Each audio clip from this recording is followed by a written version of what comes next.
Tô de volta com o nosso Vida Melhor, naquele momento que segunda-feira a gente tem e é muito especial. Segunda-feira é dia de amor exigente aqui no Vida Melhor. Para quem não conhece, o Amor Exigente é uma instituição sem fins lucrativos que trabalha com grupos de auto e mútua ajuda. São reuniões semanais, 2 horinhas apenas, com uma mudança gigante em cada pessoa que participa. É um programa que está espalhado em todo o Brasil, em alguns lugares da América Latina. Quem participa, participa sem custo nenhum, aprende muito, tem mudanças pessoais e acaba vendo muita coisa ao seu entorno mudar também. E é por isso que eu toda segunda-feira fico muito alegre de receber aqui Amor Exigente. Amor Exigente faz parte da minha vida também. Hoje eu participo de um grupo, que aliás é o grupo lá no Morumbi, na Igreja do Colégio Santo Américo, e tem outros grupos maravilhosos em São Paulo todo, o Brasil todo, como eu te falei. E a gente hoje tem o presidente da diretoria executiva da Federação de Amor Exigente, que é o Luiz Fernando Calduro. Seja muito bem-vindo. Obrigado, Cláudia. Como sempre, para nós é muito importante esse espaço. E é uma alegria ter esse momento aqui. E eu recebo hoje, como eu adiantei para algumas pessoas que estão acompanhando o programa desde o começo, uma psicóloga especialista em dependência química pela Unifesp, que vai falar sobre os diferentes tipos de tratamento, que é a doutora Mariângela Cirilo. Seja muito bem-vinda, Mariângela. Obrigada, muito bom te receber também. Estou muito feliz. Eu digo que por mais que a dependência química esteja longe da gente, longe do seio familiar, ela está presente na sociedade, né? E infelizmente a gente vê cada vez maior o número de dependentes químicos pela rua até. Por mais que tenhamos várias ações e que são necessárias. Agora, por isso é que eu digo, a gente precisa conhecer o que é dependência química para ajudar, para participar como cidadão, né, Mariângela? É isso mesmo. É uma doença muito complexa. E é doença, né? Doença. O que a gente fala aqui toda semana. É uma doença que envolve não só a parte orgânica, mas também afeta as outras esferas da vida. Então, é uma doença social. É uma doença que vai atingir a família, é uma doença que vai prejudicar o organismo, enfim, é muito complexo. Agora, deixa eu te fazer uma pergunta. Algumas pessoas experimentam a droga. Sim. E outras ficam na droga. Existe diferença entre quem fez uso e não ficou doente, de quem ficou doente? Ou essa doença, assim, experimentou, tá doente? Não, existe essa diferença, tá? Muitas pessoas utilizam drogas, experimentam e fazem um uso ocasional, tá? Outras pessoas agravam um pouco mais e passam a ter um abuso de substâncias. Então, por exemplo, jovens que bebem muito nos finais de semana, que é o beber em binge, que a gente fala, né? Essas pessoas fazem um uso problemático, drogas sintéticas, em festas, em baladas, né? Mais ou menos por aí. E aí, uma parte dessas pessoas, elas vão se tornar dependentes químicas. Não todas, necessariamente. Não todas, não todas. A gente precisa ter muito cuidado, porque as pessoas falam, mas eu conheço, os meus amigos usam, nunca aconteceu nada. É verdade, assim, algumas pessoas não vão ter problemas, mas outras vão ter problemas. E problemas graves. E não dá pra saber quem vai ter problema, quem não vai ter problema. Por isso eu sempre falo que é uma brincadeira de roleta russa. Vai que você experimenta e foi o sorteado para ter o problema. E se tem o problema, como é que é essa doença?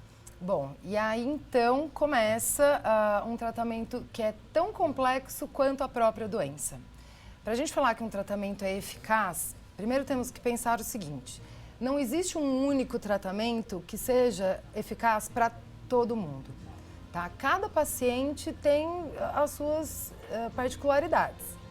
Então, o profissional que trabalha com a dependência química tem que estar muito atento para saber como que se deu, quais foram os fatores, tudo que influenciou na vida dessa pessoa, se ela tem algum transtorno psiquiátrico associado, por exemplo, depressão, transtorno afetivo bipolar, enfim. E umas podem desenvolver, por conta da dependência química, doença, um transtorno psiquiátrico? Sim, é pode muito estar frequente. Antes e pode vir depois. E pode vir depois. Aí, assim, não dá para saber, muitas vezes fica tão confuso que você não consegue saber se a depressão que levou ao uso de substâncias ou se o uso de substâncias gerou a depressão. O importante é tratar junto, tá? Se a gente recebe um paciente E a gente percebe que tem um transtorno associado, nós vamos tratar junto, a dependência e aquele transtorno. Tá? Então, isso tudo é muito complexo, porque tem uma disponibilidade, uma predisponibilidade genética que pode influenciar bastante, a gente nunca sabe, né? Fatores psicológicos, sociais, familiares, Na verdade, é um contexto. brincar com drogas é brincar com fogo. É bem né? perigoso. É perigoso, é perigosíssimo, né, Luiz Fernando? E causador tanto para quem é dependente químico quanto para a família, né? Isso mesmo, Cláudia. Eu estou encantado de ouvir a doutora Mariângela, muito grato à doutora Fátima Padim, lá da Clínica Alamedas, que sempre nos manda profissionais para nos trazer informações. E ouvindo o que vocês estão dizendo, principalmente em relação ao beber BIM de fins de semana, fico pensando, né, Cláudia, pode ser que essa pessoa não desenvolva a dependência química, mas ela está exposta a acidentes de trânsito, ela está exposta a gravidez indesejada, doenças sexualmente transmissíveis que já estavam controladas na nossa cidade, como a sífilis, e agora está voltando por conta da presença da Cracolândia e tudo mais. Então, a gente precisa realmente estar muito atento a tudo isso. E as famílias precisam também ir se modernizando dentro do amor exigente. Quando eu cheguei ao amor exigente, ouvia muito uma fala que era assim, dependente químico é tudo igual. E, de fato, alguns comportamentos são semelhantes, mas cada dependente químico é um dependente químico. E hoje o amor exigente já se modernizou e entendeu este processo. Cada dependente químico é um universo que precisa ser tratado. Então, para cada um vai ter um tratamento. E por isso que a doutora Mariângela está nos falando hoje sobre diversidade de tratamentos. E precisa de tratamento. E esse tratamento, a gente fala que já ouviu várias vezes essa palavra, quem está acompanhando o programa, que é um tratamento multidisciplinar. Isso. O que exatamente é isso na dependência química? É porque, assim, as pessoas pensam que a internação é a única maneira de se tratar um dependente químico. E não é bem assim, né? A internação, ela é um dos modelos. Na verdade, a internação, ela é uma etapa de um tratamento. Então, acho que a primeira coisa é ser avaliado por um médico especialista em dependência química. Que médico é esse? Por exemplo, se eu vou lá no meu plano de saúde, no meu caderninho, eu procuro que médico? Você pode procurar um psiquiatra. Psiquiatra. Que ele vai estar mais alinhado com alguns conceitos, né, com as premissas do tratamento. Mas pode ser um clínico que tenha a especialização em dependência química. Tá. Por que isso é importante? Vou dar um exemplo. Se você tem um problema no joelho, você vai procurar o quê? Você vai procurar um ortopedista, especialista em joelho. Isso. Né? Então, na dependência química também é assim. Você tem que procurar um médico que seja especializado para ele fazer um bom diagnóstico, um diagnóstico mais cauteloso e indicar o melhor tipo de tratamento. Pode ser a internação como um primeiro passo para desintoxicar, para estabilizar. Dependendo do padrão de consumo desse paciente, ele vai ter uma síndrome de abstinência muito grande, muito forte, que precisa ser monitorada. Provavelmente vai ter que entrar com medicações específicas, tá? Então, a internação, ela é importante como uma etapa, tá? A partir daí, entra todo um contexto de profissionais para cuidar da reinserção social, a psicoterapia cognitivo-comportamental, para identificar quais são as vulnerabilidades, né? Quais as áreas da vida dessa pessoa que estão com problemas. Então, tudo isso a gente tem que olhar com muita cautela, tá? Trazer a família para o tratamento, que é super importante. E com a cabeça já ajustada para o que é o problema. Então, foi muito legal a Mariângela falar pra gente, está com uma dor no joelho, procura um ortopedista especialista em joelho. Então, a família entender que a dependência química é uma doença, então ter cautela para escolher um profissional, para entender que vão ter esses processos, né? E para tudo isso acontecer, a família precisa estar forte, tranquila. E aí eu sempre falo, não fique só, porque a gente está aprendendo sobre dependência química agora e é muito comum que a sua cabeça esteja perdida, que você se sinta culpada, que você ache que o seu filho teve culpa também e que culpe todos os amigos e aquela confusão e aquela vergonha, aquele constrangimento. Então, menos, porque você vai precisar de calma, e de fortalecimento. Vá para um grupo de apoio como Amor Exigente para você ficar empoderada para poder agir. Eu vou voltar para a gente continuar já já. A gente vai falar mais sobre até os diversos tipos de tratamento, tá bom? O assunto é sério, delicado, mas não é nenhum bicho de 7 cabeças. Isso que é importante. Isso que me deixa tão feliz de poder aprender sobre dependência química. A gente precisa agir.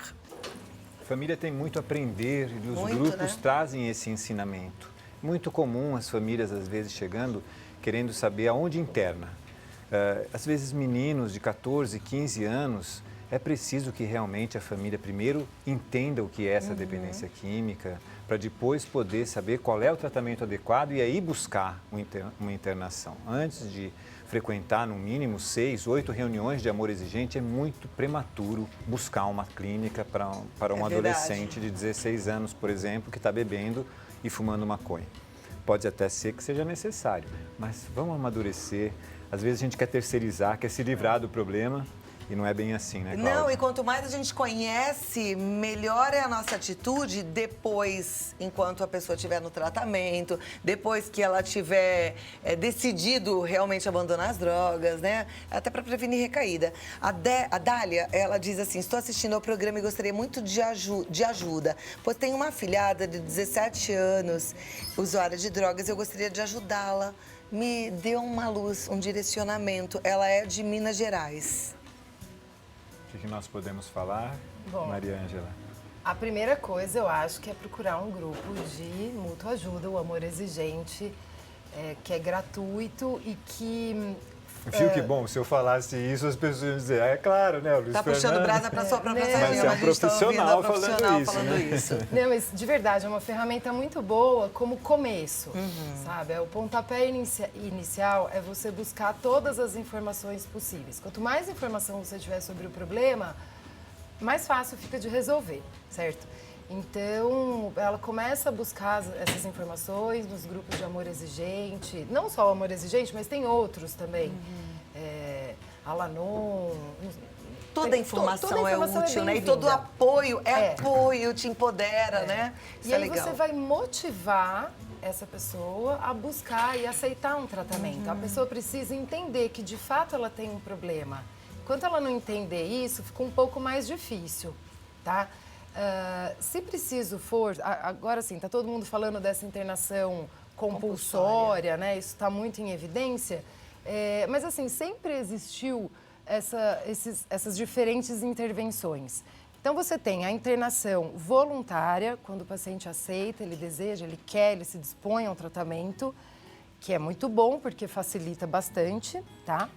Mas nem sempre o paciente está motivado, às vezes ele não percebe que ele está com problemas. Então, entra a internação involuntária, que é quando a família autoriza e dá entrada num equipamento de saúde que possa acolher aquela pessoa. E temos também a internação compulsória, que é quando vem por determinação judicial. São válidas. As 3 intervenções são válidas, igualmente válidas. Só que tem perfis e perfis. Né? Se a pessoa está disposta, óbvio, ela vai. Mas nem sempre isso acontece, infelizmente. Né? No caso da internação compulsória, a pessoa ela tem que estar num estado de comprometimento bastante grande, tá? De um nível de degradação, prejuízos mentais, psicológicos, né? Essa pessoa ela está bem desorganizada, de modo que ela não tem consciência para decidir o que ela quer ou não fazer. E na prática, você vê uma pessoa numa internação compulsória melhorar, mudar, largar, abandonar as drogas? Sim, sim. Existe um órgão internacional que preconiza aí alguns preceitos, algumas diretrizes para o tratamento da dependência química. E eles, nesse instituto, eles falam que a internação ela não precisa ser voluntária para ser eficaz. Se você pega uma pessoa, você retira ela de um ambiente extremamente prejudicial, essa pessoa está correndo risco de vida, colocando a vida de outras pessoas em risco também. Você tem que retirar essa pessoa desse contexto e colocar num lugar seguro e protegido. Então, ela vai ser constantemente avaliada. Na verdade, é um médico que vai decidir se ela precisa ou não da internação, né? E ela vai, aos poucos, recobrando suas faculdades mentais, ela vai tendo melhoras expressivas, ela vai ficando mais estabilizada e o tratamento funciona. E aí, se a família estiver entendendo que é essa doença e também fazendo as mudanças necessárias, aí funciona mais ainda, né? Porque eu fico pensando, bom, consertou aqui esse lado todo e tal, aí esse cidadão já de volta, né? Porque ele estava longe de si, de volta para casa. Aí a casa é aquela casa onde nada funciona, onde é tudo desordenado, disfuncional, a coisa vai complicar novamente. A gente precisa entender quais são os fatores que predispõem ao uso. Se esses fatores estiverem relacionados ali no ambiente familiar, então um tratamento eficaz, ele vai ter que olhar para esse ambiente familiar. A família tem que se tratar. Que a Porque família a família também tem. adoece também, não é, Cláudia? Eu A gente estava tá lendo aquela cansado de primeira ver isso. pergunta e aí era uma madrinha querendo ajudar a afilhada. As Uma mulheres a Dália, estão não é? muito... Tava falando, as mulheres, isso as que eu ia mulheres- falar. É super interessante também a gente falar um pouquinho das mulheres. Porque o tratamento das mulheres, principalmente das meninas, das adolescentes, é Que é o mais caso dessa complexo, que é o sobrinha da Dália, caso aí 17 da... anos. É mais complexo? É mais complexo. Porque, veja, se você pegar uma menina adolescente, ela está muito vulnerável nas questões hormonais. Tá? Isso é fato. Então, vai ser mais difícil você tratar essa menina. Tá? Mulheres, em geral, o tratamento para elas tem que ser diferenciado. Elas são mais expostas à violência, ao estigma. As mulheres demoram mais para procurar ajuda, porque são mais envergonhadas. Então, a gente tem que olhar com cuidado para as mulheres. A clínica, existe clínica só de mulheres e clínica só de homens? Como é que funciona? O que você indica? Em geral, é separado. Separado. Feminino e masculino. E separado até, assim, se for adolescente ou se já está na idade adulta. Tá? São coisas diferentes. Não adianta você... O cérebro de um adolescente, ele ainda não está completamente formado. E ele foi altamente impactado pelo uso de drogas. Substância, né? Então, assim, é diferente. Você tem que ter um olhar mais cauteloso para isso. Ok. E a gente vai aprendendo sobre dependência química semana após semana. Isso mesmo. Volta mais vezes, foi muito bom. A gente aprendeu ser um um pouco, mas prazer. aprendeu um pouquinho. Eu quero aprender mais. É porque nesse clima romântico que está o programa hoje, não valeu, né? A Não, Mariângela pode vai voltar, voltar, viu? para a gente explorar mais essas informações. Mas é isso, Tá olha, na combinado. verdade a grama do vizinho não é mais verde. Às vezes você casa com a intenção de ter aquele castelinho, e o castelinho tem problemas. E no castelinho, pai e mãe têm que falar a mesma língua, senão a coisa pode complicar sim. E a gente vai aprendendo aqui, mesmo que tenha muito amor, que a nossa família precisa funcionar. Amor é importante, muito importante, mas às vezes o amor sem a exigência despenca uma casa toda, né? Obrigada, Luiz Fernando. Obrigado, Cláudia. Muito obrigada, Mariângela. agradeço. Os contatos da psicóloga Mariângela 011 9813 6609. Ou se você quiser mandar um e-mail, maripsideque. É facinho essa. Maripsi Psi de psicologia, DQ de dependência química. Dependência química. Psideque, gostei. @gmail.com. Pode trocar e-mail com ela também. E amor exigente, tem muita gente perguntando: tem em Brasília, tem em Vitória, tem em Minas Gerais? Tem tudo quanto é lugar. Você entra no site amorexigente.org.br e vá. Cláudia, não tem perto da minha casa. Ah lá, tá vendo? Localiza aí, é ali que você clica. Se não estiver perto, você entra em contato com a dona Chiquinha. Pode ligar hoje no 0 operadora 19 3252 2630. Já pergunta quando é o próximo curso. Vai fazer um curso de capacitação, que você pode começar um grupo aí pertinho de você. Luiz Fernando, muito obrigada. Mariângela, muito bem. obrigada. Eu que Adorei te agradeço. conhecer. Até a próxima. Igualmente. Tá bom? Combinado. Obrigada. Alegria! Tchau. Muita força, fé e alegria.